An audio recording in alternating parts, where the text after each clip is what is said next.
going to cook moussaka. I've been on a soft food diet for 2.5 years after surgery on my jaw. You'll need an eggplant, tomato, potato, yellow squash, an onion, I'm using a shallot, lentils, an assortment of spices, cinnamon, nutmeg, allspice, oregano, and garlic powder. And then there's a topping that I'll make later. But I want to start by getting the lentils to cook. We're going to need 1/2 cup of lentils. I'm going to rinse them off and then put them in a bowl and cover them with water. This is just pre-soaking them. They are going to get cooked in with the vegetables later, but this helps to soften them up even more. Because eggplant and potato can turn brown when they're exposed to air, they oxidize. I'm going to do those last so they won't have time to sit around and change colors. And I got extra tomatoes because it's the end of garden season and I don't know if the eggplant is going to make it. So I got some extra tomatoes to kind of help bulk up the dish. I'm going to go through each of the vegetables and dice them as small as possible. Or at least the way that I do them is I cut them into pieces that are the same size as they would be if I chewed them.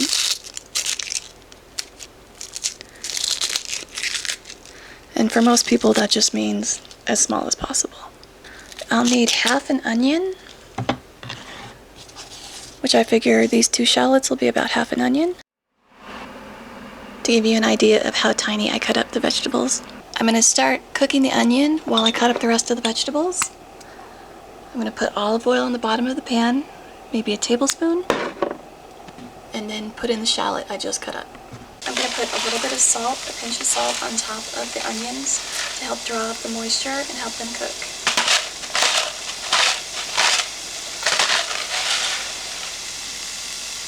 And I'm cooking them on medium to medium-low. This is one recipe that gave me the confidence to think like I'm going to be able to eat more than mashed potatoes. It's going to give me the opportunity to eat well and to eat food with a lot of flavor when I'm still on a soft food diet. And because I am on a soft food diet, I am going to peel the skin off of the yellow squash. You probably don't have to. And this one honestly does feel really soft, but I've had some where the skin was kind of tough, and I really don't want to take the chance that I'm going to spend all this time to make something soft and then not be able to eat it. And now that the summer squash is naked, I'm going to cut thin strips along the side, then thin strips from the top, and then along the side cut the pieces the size that I want, which is a very small dice again.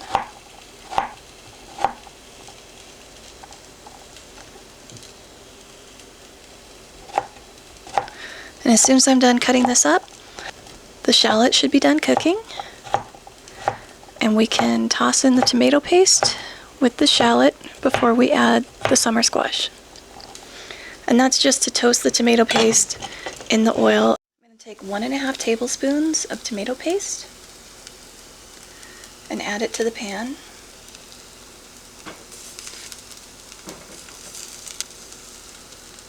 And toast it in the oil.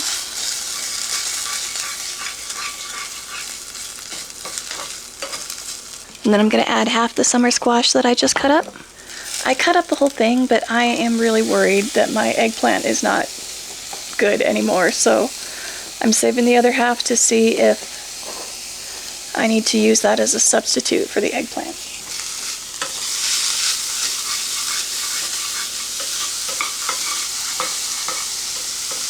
One tomato. I'm going to do, my tomatoes are pretty small. It's kind of it's the end of the garden, so I'm probably going to do 3 small tomatoes and have them add up to 1 regular tomato. I'm going to cut them into a small dice again. Hopefully all the pieces of the summer squash and the shallot and the eggplant will be about the same size.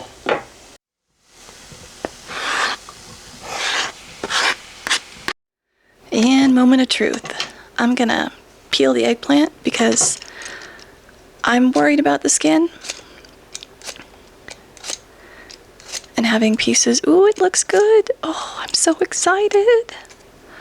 I worry about getting something that's not gonna be soft enough for me to eat. And since I'm gonna go through and make this wonderful meal, I wanna make sure I can eat the whole thing. If that ever does happen though, you can always pick the pieces out, or you can put the whole thing in a blender and then eat it more as like a soup. So I have an eggplant. It's kind of small, so I might end up using, I'm gonna cut the top off. I might end up using the summer squash as well. And as soon as I'm done cutting up this side of the eggplant, I'm gonna put it in the pan with the rest of the food so it doesn't have time to turn brown on me.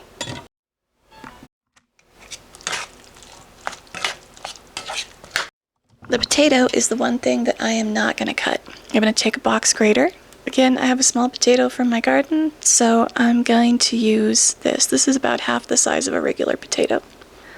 I'm gonna grate it on the box grater because if I dice the tomato and cut it up into small pieces, I really worry that in the time it takes for everything else to cook, the potato pieces won't get soft enough. So I'm just gonna shred them and add them into the dish that way. And shredding is one way that you can get vegetables. If you're on a soft food diet, shredding food is one way to make it small enough so that it cooks faster, and it's one way to get more vegetables in with whatever meals you're making. Since eating enough vegetables was one thing that I worried about a lot. I wasn't sure how I was going to get all the vegetables, and I wasn't sure how I was going to get all the protein. But shredding vegetables, you can kind of add them in with anything. It's kind of the same rules for people who have a picky eater in their house and they sneak food into the meal. They sneak vegetables or other types of food into the meal. Those same principles also work for a soft food diet. So cutting up something really small, shredding it, that type of thing.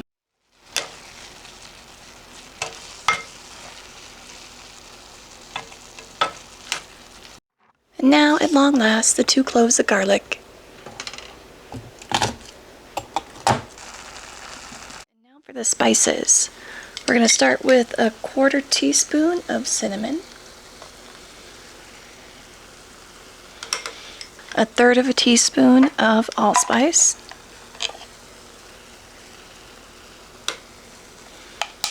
1/4 teaspoon nutmeg,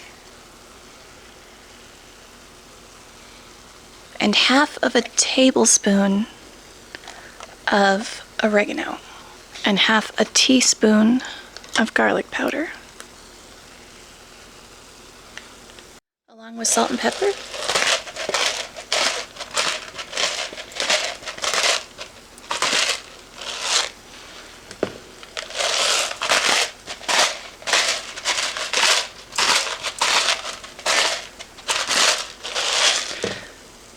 Add in the lentils now that have been sitting in hot water while everything else was prepared. Then you're going to add in a cup of water and then think, why did I use a pan this size? Why didn't I use a bigger size? It'll all work out. I'm going to put a lid on to encourage the lentils to absorb the water. The lentils are going to be cooking for 15 to 20 minutes in there. And next we're going to make the topping, which is a polenta topping. I'm going to be using 1/3 cup of cornmeal, and the water to cornmeal ratio is 5 to 1. So I did 1 2/3 cup of cold water, and I'm going to add 1/3 cup cornmeal to it. I was always taught to put cornmeal, when you make polenta, you do it into cold water, but Derek does his into warm water, so as the water's warming up, I'm going to add 1.5 tablespoons of butter, 1/3 teaspoon of paprika, and 1/3 teaspoon of garlic powder, and a tablespoon of nutritional yeast. Nutritional yeast is a good source of B vitamin, but it's also expensive sometimes, so you don't have to use it if you don't want to. It gives kind of a cheesy flavor, at least most vegan recipes claim it does, and it's not necessary, it's just to add to kind of a creaminess to the polenta. Also, the lemon zest.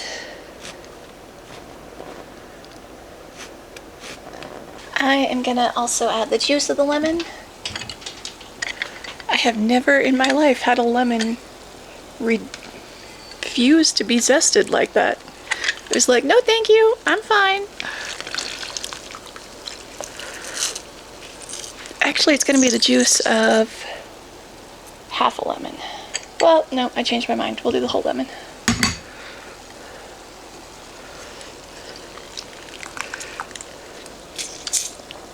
And then start whisking in the cornmeal. And the thing with cornmeal is you want to whisk it the entire time you're putting it in.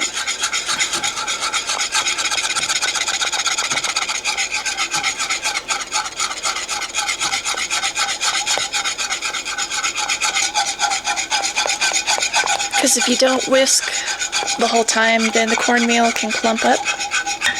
And you want to try to keep it as smooth as possible. It's going to be 4 or 5 minutes, like it thickens up a lot. And you just want to stir it every 30 seconds or so. You just want to make sure it's not sticking to the bottom. So keep it on the lower end, like medium low, or turn it down even more if you feel like it's starting to stick to the bottom of the pan. I'm going to add a little bit. I would normally add milk, but my milk is not milk anymore. So I'm going to add a little bit of plain yogurt. He also recommends using cheese, and I might add a little bit of cheese as well. I'm going to add a teaspoon to a tablespoon of Parmesan. And a little bit of mozzarella. And that should be enough to make it feel creamy. But if you like lots of cheese, go ahead and add some. Okay, the polenta's not clumping, but the cheese is. And this is going to end up, the whole thing is going to go into a pan. Alright, maybe a little bit more mozzarella. And then it's going to get cooked in the oven too. So it's going to be the lentil vegetable mixture on the bottom of the pan, and then this is going to go on the top. And while this is cooking, I'm going to take a little bit of butter and grease the baking dish I'm going to put it in.